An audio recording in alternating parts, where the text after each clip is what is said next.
Asajj Ventress's first lightsabers are some of the most iconic weapons in Star Wars. With their curved hilts and deep red blades, they symbolized her connection to the dark side and her role as Count Dooku's deadly Sith assassin.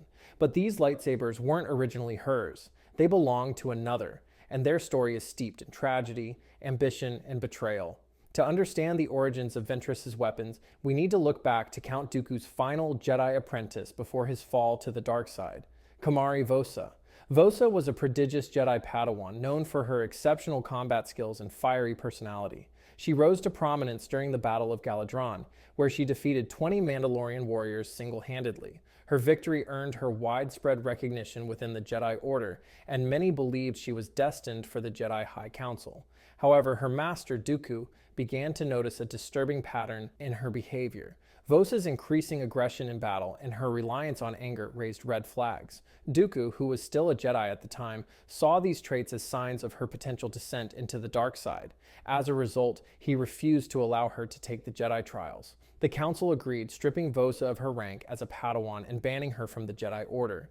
Devastated and furious, Vosa left the Jedi Temple, but her path only grew darker. After abandoning the Order, she joined a Jedi task force on a mission to ambush the Bando Gora, a dangerous dark side cult operating on the planet Baltasar.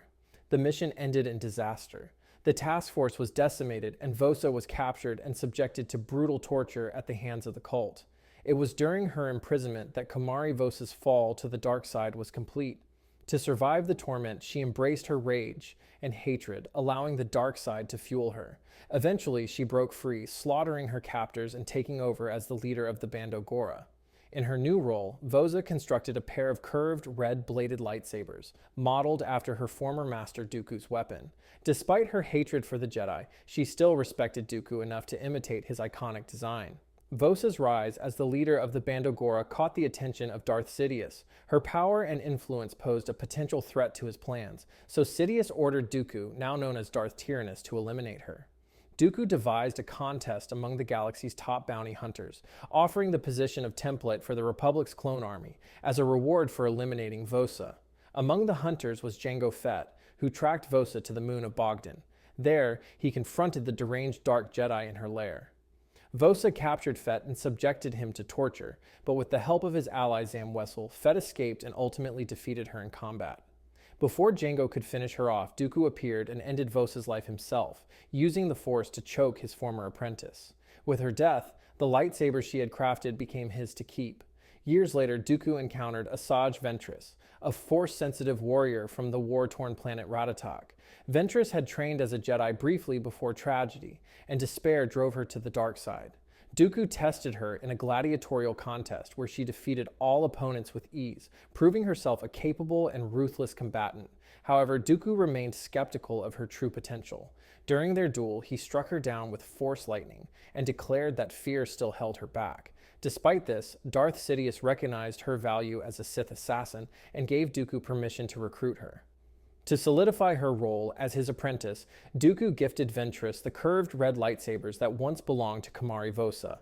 These weapons became an extension of Ventress's fury and skill. She wielded them with deadly precision, using their unique design to overwhelm her enemies. The lightsabers also symbolized the cycle of ambition and betrayal that defined the Sith. Passed from one fallen apprentice to the next, they reflected the legacy of Dooku's dark influence and the cost of serving the Sith.